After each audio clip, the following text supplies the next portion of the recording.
యేసుక్రీస్తు ప్రభు గురించి ప్రవక్తలు అందరూ కూడా పరిచయం చేశారు.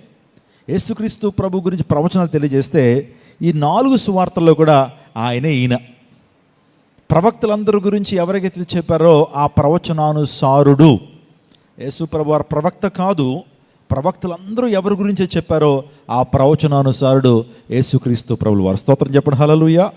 అర్థమవుతుందా మీకు? అందుని బట్టి ఈ 4 సువార్తలకి మంచి పేరు పెట్టచ్చు, పరిచయం. మొదటిదేంటి? ప్రవచనము. రెండోది పరిచయం. ఆ తర్వాత అపోస్తుల కార్యగ్రంథం ఉంటుంది కదండి, యాక్ట్స్ ఆఫ్ అపోజిల్.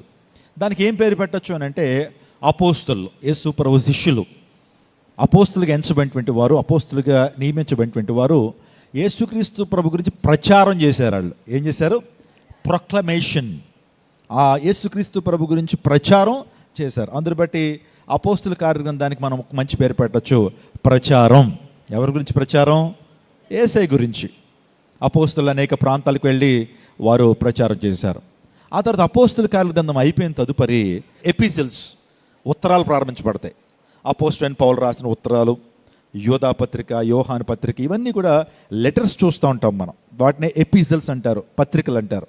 ఆ పత్రికలు ఏం తెలియజేస్తున్నాయి? ఆ పత్రికలు ఏమి రాయబడిందంటే యేసుక్రీస్తు ప్రభు యొక్క ప్రభావం, ఆయన యొక్క మరణ పునరుత్థానాలు, ఆయన యొక్క జననము, ఆయన యొక్క బోధలు, ఆయన మరణము, ఆయన పునరుత్థానము, ఆయన ఆగమనం యొక్క ప్రభావం ప్రపంచంలో ఎలా ఉంది, సంఘాల్లో ఎలా ఉంది అనేటువంటి అద్భుతమైనటువంటి మాటలు ఎక్కడ చూస్తాం మనం?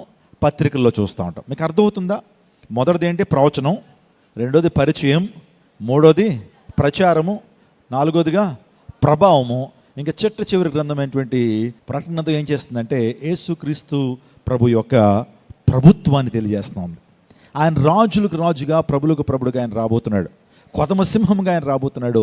ఆయన ప్రభుత్వం ఎలా ఉండబోతుందో చెప్పేటువంటి గ్రంథమే ప్రకటన గ్రంథం. ఇప్పుడు చెప్పండి అందరూ కూడా, బైబిల్ గ్రంథం అంటే పాత నిబంధన ప్రవచనం, సువార్తలు, పరిచయం, అపోస్తల కార్యగ్రంథం, ప్రచారం, వెరీ గుడ్, పత్రికలు, ప్రభావము, ప్రకటన గ్రంథం. 5 పాలు అందరూ చెప్పండి. ఈ పాఠం నాతో చెప్పండి: ప్రవచనం, పరిచయం, ప్రచారం, ప్రభావం, ప్రభుత్వం. సో ఇలా మనం బైబిల్ గ్రంథాన్ని అర్థం చేసుకోవచ్చు. చాలా కిటుకులు, చాలా విషయాలు ఉన్నాయి.